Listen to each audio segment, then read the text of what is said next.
Well, turning now to this. After a year of spending relatively little, some people are making up for some lost time. American spending is increasing just in time for summer. I was just talking about shopping.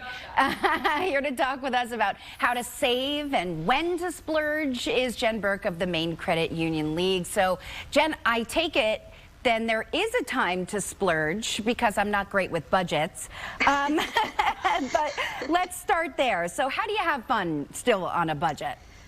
Well, you want to have fun this summer. Let's face it, we've been inside, there's been restrictions, and a lot of people have been unemployed over the last year, and things are changing. Things are changing for the better.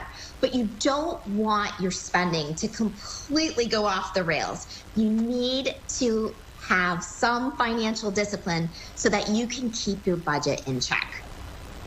Okay, so some tips to do that.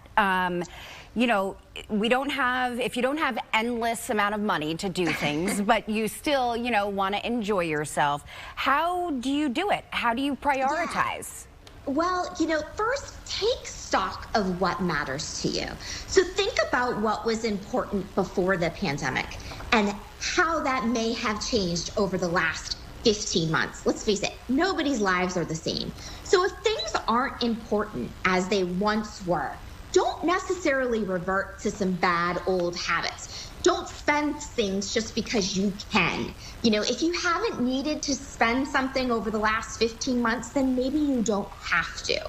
You also want to create a budget and stick to it. So, for example, if you were someone that really enjoyed going to the movies once a week or eating out once a week and you haven't been doing that, create a budget and slowly add those things back into your budget so that you can afford to do that each week.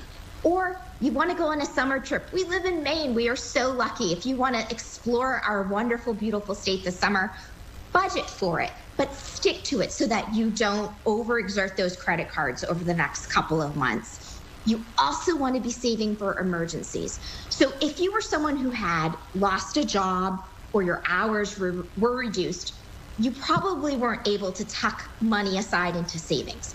So if you are now employed or working a little bit more, try to tuck some money aside each week for a rainy day, for the unexpected. And if you're one of those individuals who has been lucky enough to have been working this entire time and you haven't been saving, well, now it's time to start. You have no excuses.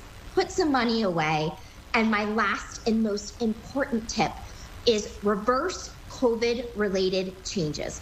And by that, I mean, if you reduce the amount of money, let's say you were tucking aside for your retirement, get that back to where it was pre-pandemic. If you've been paying the minimum balance on your credit card the last few months, try to pay a little bit more. And for those college graduates who have enjoyed not paying student loans, you know what? You're going to have to start paying those again in October. So budget for that now.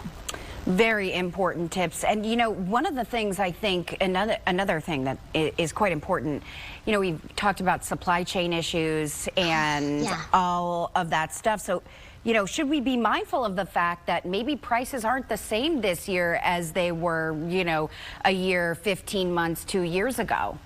Yes, absolutely. I'm so glad you asked that question. There are price increases due to inflation, especially for big ticket items like automobiles and vacation packages. Even the price of lumber is significantly higher than it was, say, 12 months ago. So if you've got a home project you want to do this summer, maybe push it off until the fall where lumber prices may be a little bit lower. Also, you guys were just talking about air conditioners. If you could wait a couple months, if you have an air conditioner that from last year that still works, now is not the time to buy those kinds of seasonal items. It's much cheaper to buy an air conditioner in September and October than it is now because chances are those items are going to be on sale. Even think about a snowblower. No one wants to think about snow right now, but if you need to purchase one next year, get it now. Definitely some things to keep in mind if you do have that AC. Maybe just hold off just a little just hold bit. Off till you can. All right, Jen Burke with the Maine Credit Union League. Thank you, as always, for joining us here. And, of course, you can find out more at mainecreditunions.org.